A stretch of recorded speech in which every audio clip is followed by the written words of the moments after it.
Right, unlike their male counterparts, women who aspire to become vice chancellors in Africa tend to get a lot of opposition in becoming universities executives and are forced to work extra harder to get these positions. Tonight on Engine Behind the Power, we are speaking with the lovely Mary Walingo, who is the Vice Chancellor for Masai Mara University. And thank you. Welcome to the show. Let me welcome you. And thank you for making time for us.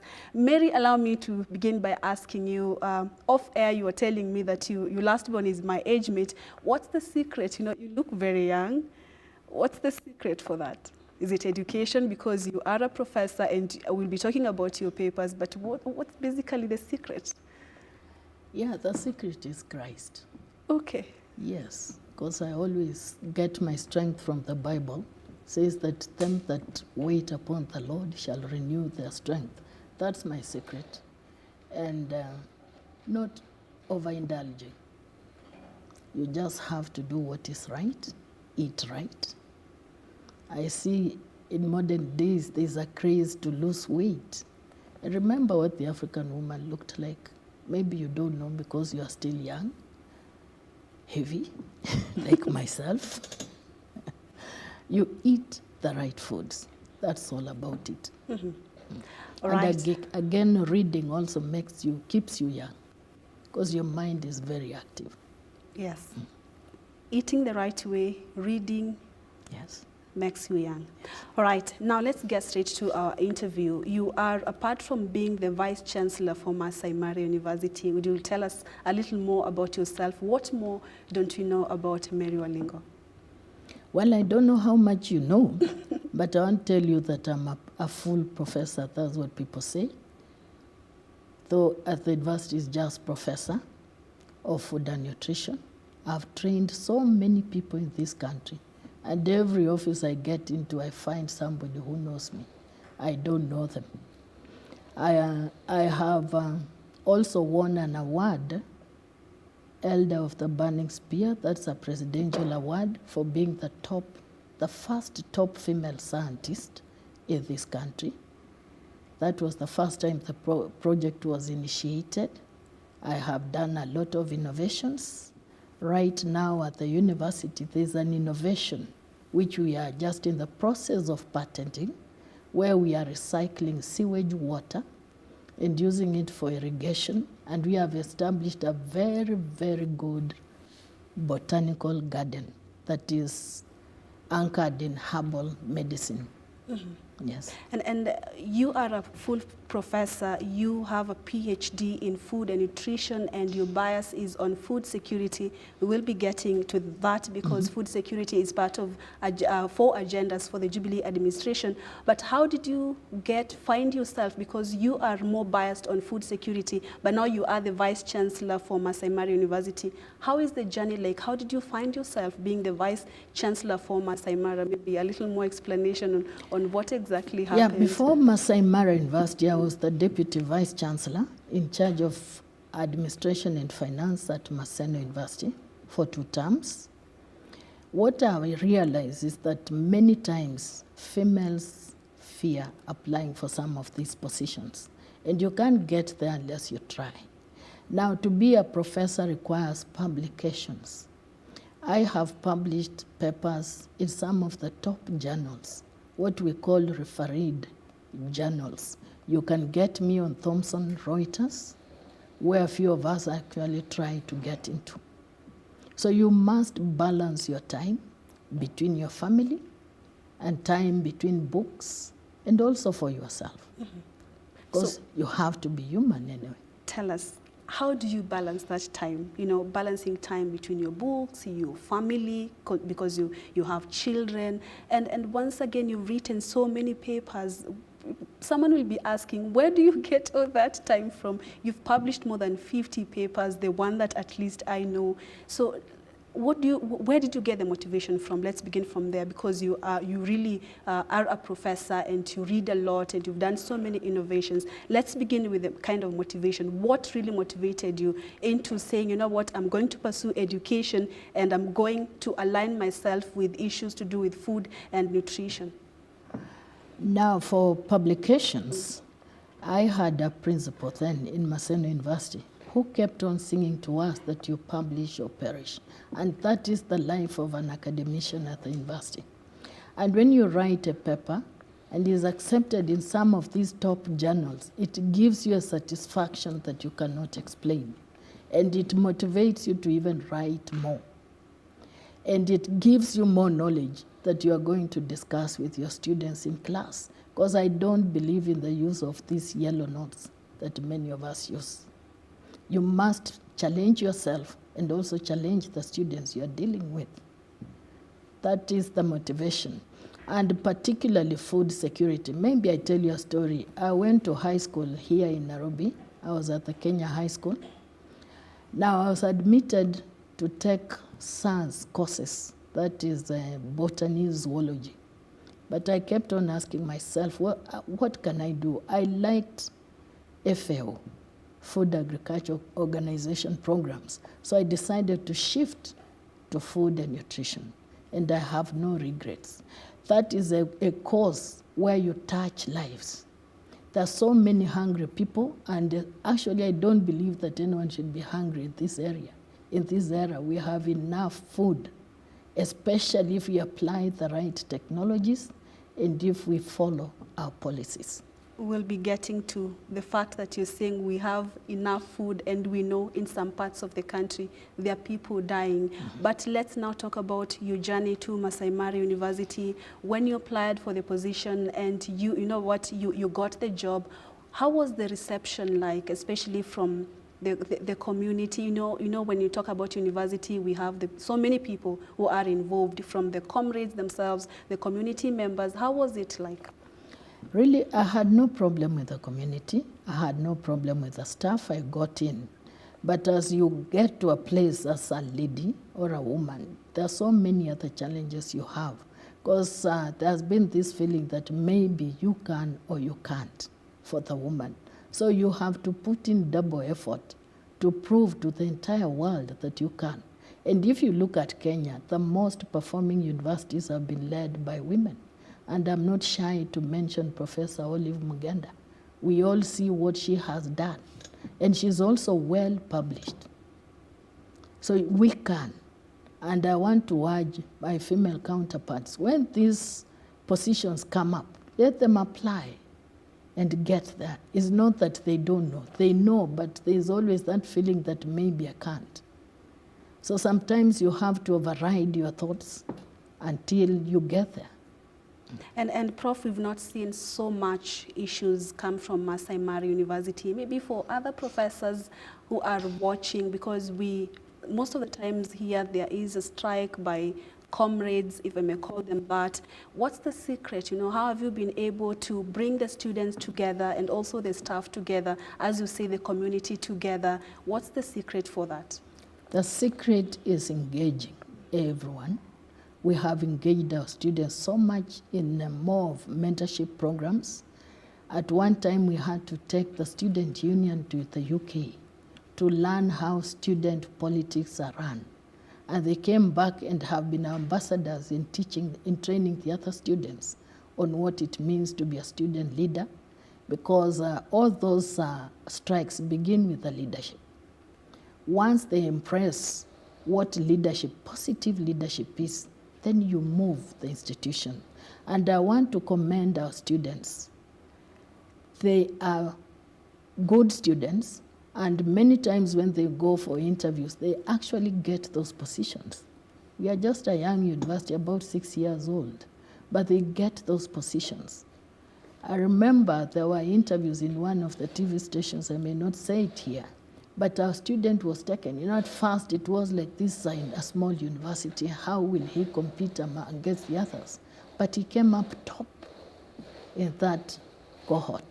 Mm-hmm. So it's also the commitment of our lecturers in the lecture rooms. They actually train these students. All right. And what's the future of Masai Mara University? You've brought up an issue on being a small, still 6 years old, and one of the the youngest universities we have. So do you experience so many of these cases that, you know, your students are going to seek for job opportunities and they are really meet with these challenges, oppositions that we really, you know, you come from a young institution and maybe they are looked down upon because they're just coming from a university which is only 6 years old, and we look at other competitors that are coming from other institutions that have been there since time immemorial. Do you really face these challenges, and how would you say they should be addressed for other upcoming universities that are going through the same thing? Purity, no, the best thing is to get into an interview room feeling like the underdog, where everybody looks down upon you. And you get in and you surprise everybody. It's very, very good. And we have a lot of mentorship programs at the university. We invite the industry and professionals to come to the university and have meetings, sittings with our students. They're exposed to what the industry looks like, what is expected of them. So when they get in there, they actually know. And I'm glad that this was picked up by the Ministry of Education. Now we have the Office of Career Services and Student Advisement. We had started that before.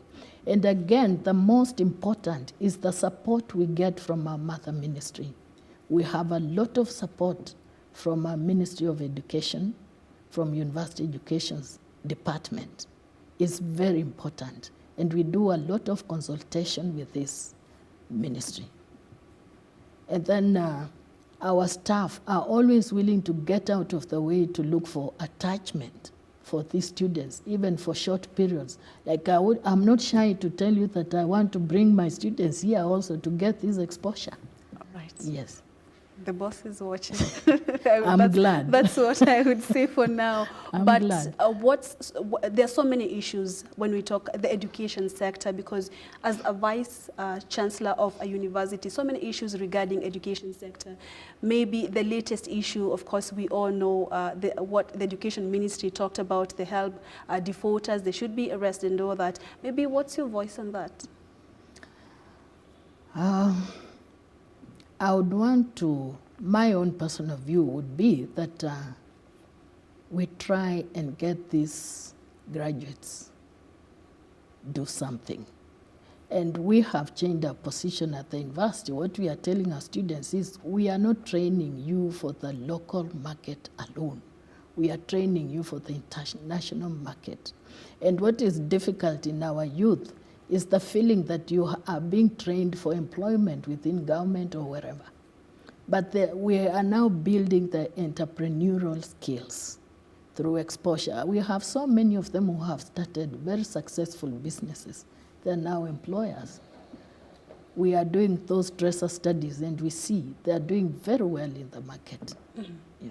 And Prof, I'll ask you, what is the future of our education system right now? If all the factors, whatever that has been happening in the education sector is considered, what would you say is the future of education system?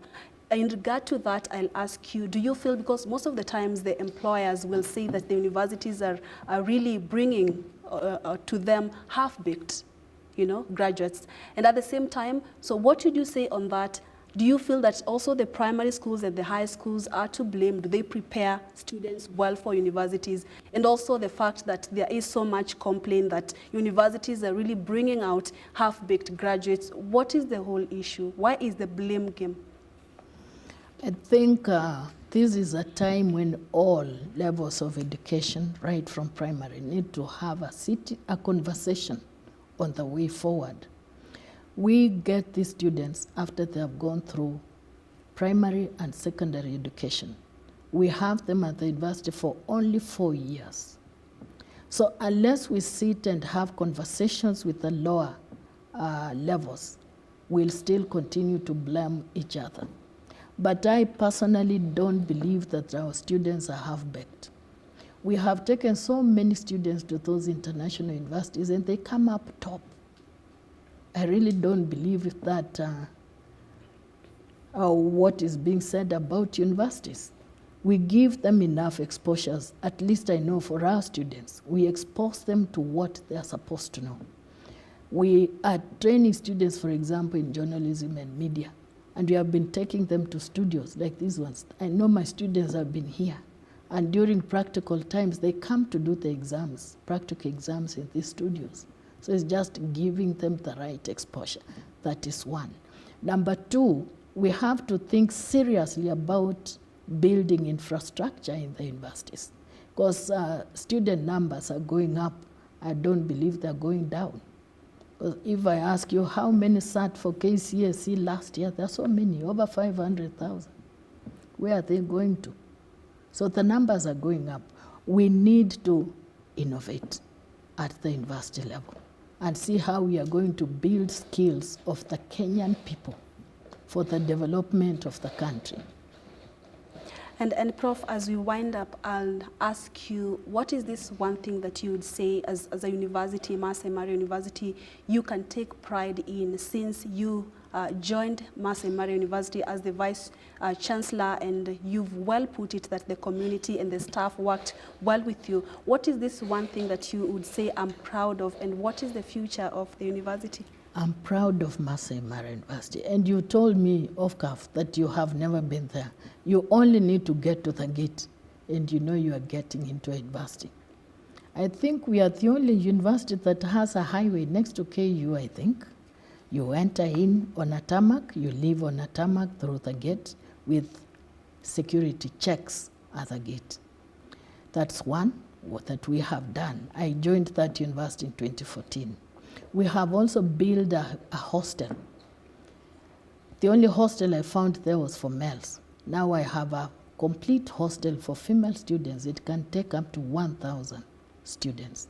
It's a modern hostel. You get in, no smell, no nothing, but the students are in there.